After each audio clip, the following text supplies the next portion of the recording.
Gente, como eu demorei a fazer esse vídeo, hein? Caramba! Margarina ou manteiga? Então, vamos rever alguns conceitos aqui. Lembra que eu falei em outros vídeos aí para trás de isomeria?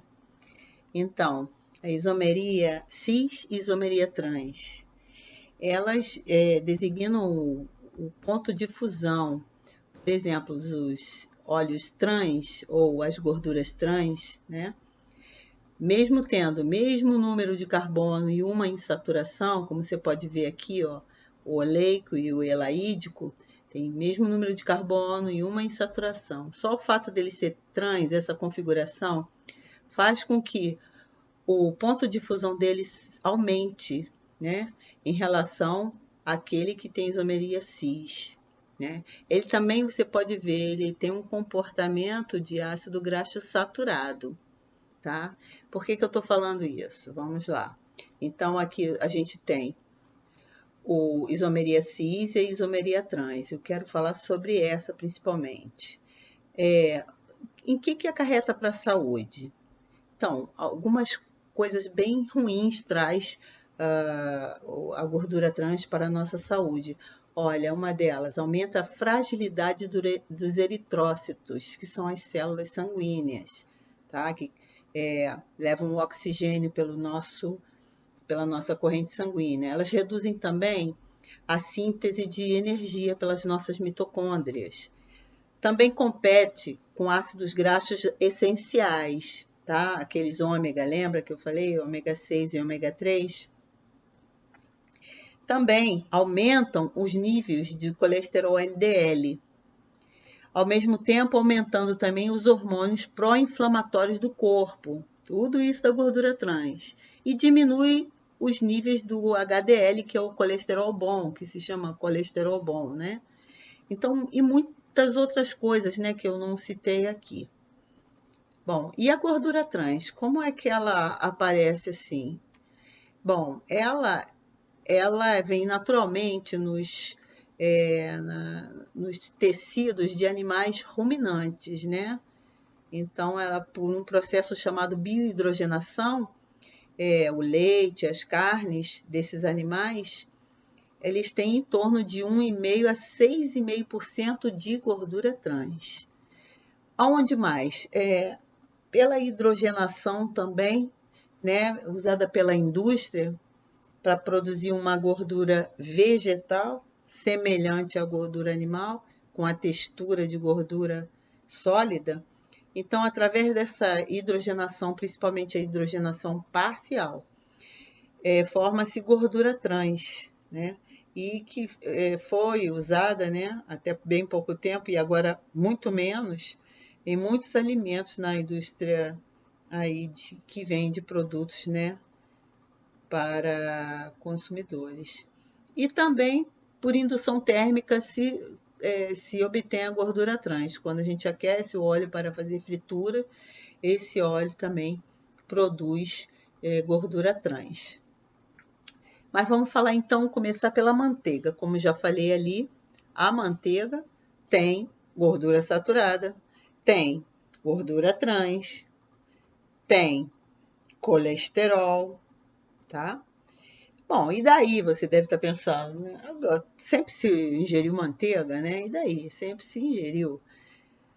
Então, não é só isso que a manteiga tem. Eu fiz um apanhado aqui de alguns estudos científicos e eles falam da presença de vários agrotóxicos organoclorados, como aqui cita alguns, né? Lindano, DDT, DDE, Aldrin, né?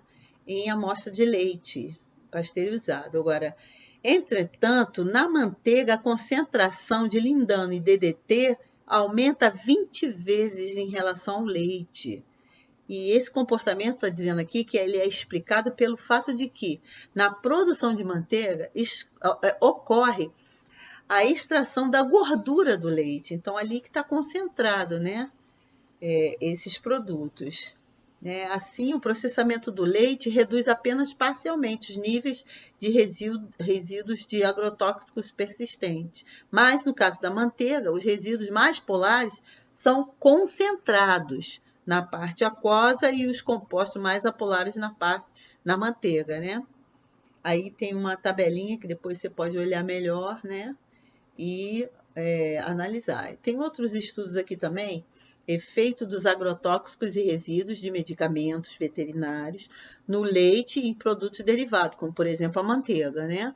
Aqui fala sobre as consequências nos seres humanos, principalmente evidenciados através dos efeitos agudos, né? Intoxicação, né? E também efeitos crônicos, como problemas respiratórios, problemas psiquiátricos, né? Efeitos na regulação humana e no sistema imunológico, entre outros, né? Então, não só os agrotóxicos deixam resíduo no leite e seus derivados, os medicamentos veterinários também o fazem, tá? Então, dentre esses produtos de origem animal, verificamos que o leite e seus derivados, no leite, né, e seus derivados, os resíduos de agrotóxicos se apresentam de maneiras diversas. Por exemplo, a manteiga. Vamos lá. Devido ao seu elevado teor lipídico, atua como matriz favorável ao acúmulo de resíduo com potencial para o monitoramento de contaminantes ambientais. Pelo amor de Deus, gente. Não vem me dizer que manteiga é saudável. Tem vários estudos mostrando que esses problemas são recorrentes, né?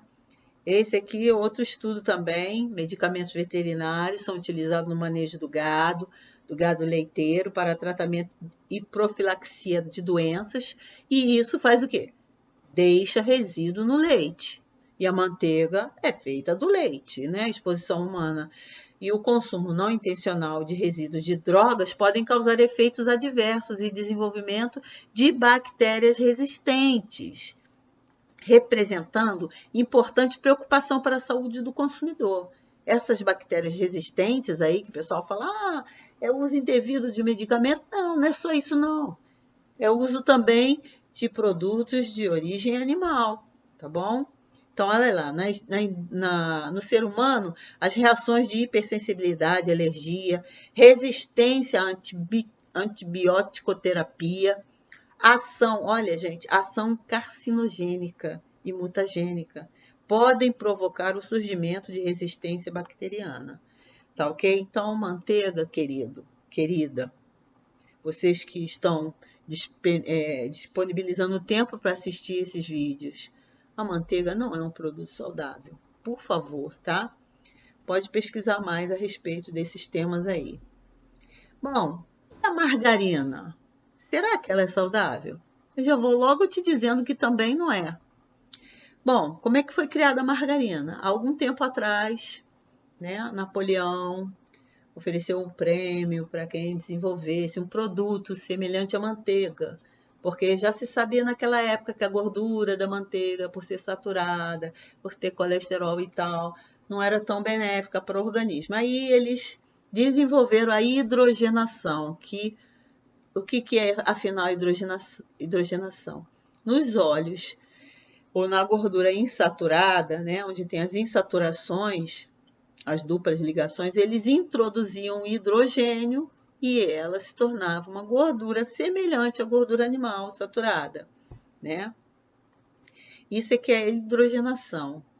E como a hidrogenação total dos óleos insaturados produz algo semelhante a uma vela, a uma coisa bem rígida, eles hidrogenavam parcialmente a gordura. E aí, o que acontecia? Nessa hidrogenação parcial, eram geradas gordura trans. E essas gorduras trans que nós já falamos aqui, do como ela age no corpo humano, né?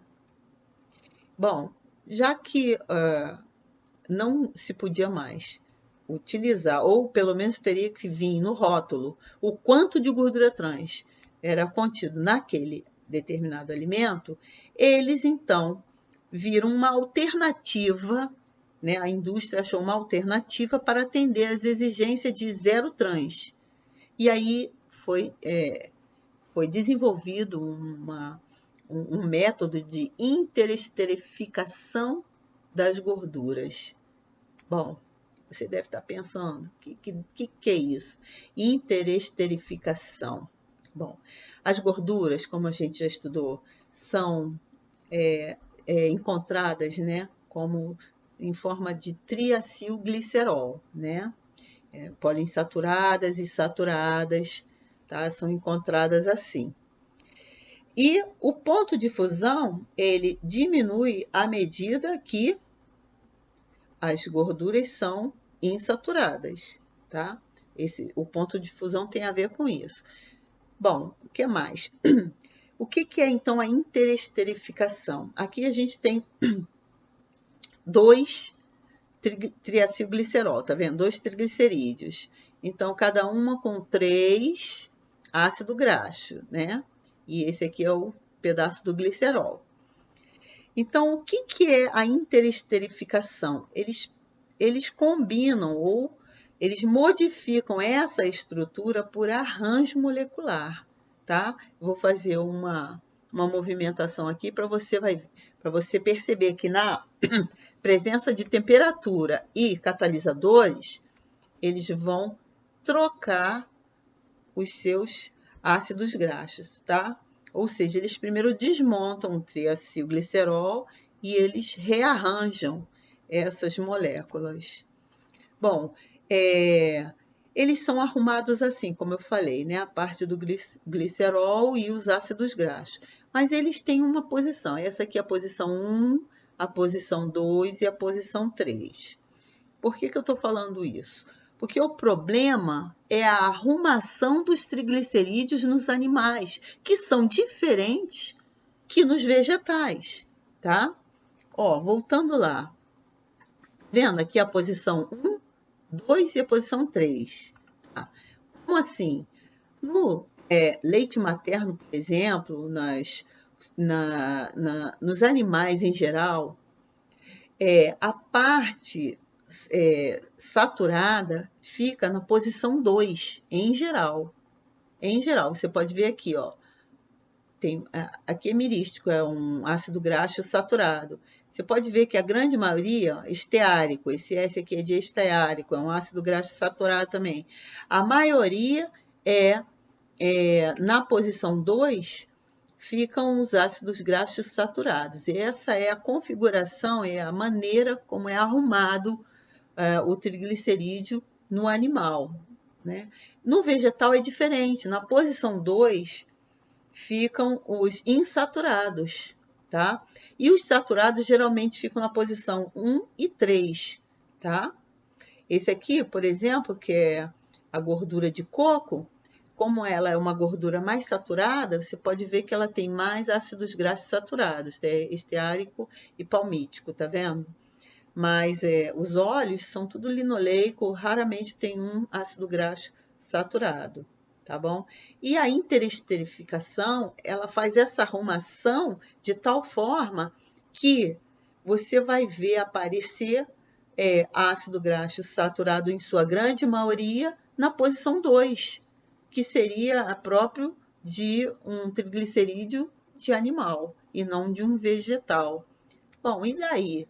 E daí que alguns estudos, né, 2018, esse aqui, por exemplo, fala que essa substituição, né, de gordura natural por gordura interesterificada numa dieta normal, né, vamos dizer assim, diminui a tolerância de glicose em ratos. Foi o teste que eles fizeram, tá? Em animais, como rato, né? Outra coisa, vocês já pararam para ler todos os ingredientes que existem numa margarina?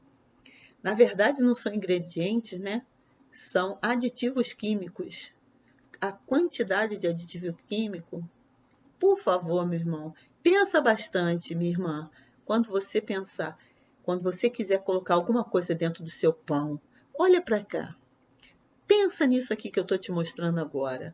Tem tanta coisa boa para botar dentro do pão, tanta coisa saudável. Você pode fazer rapidinho em casa uma pasta de azeitona, uma pasta de abacate, uma pasta de milho, uma pasta de amendoim. Hoje em dia vende pronto amendoim. Se você for ler na lata, ingrediente, amendoim torrado, mais nada.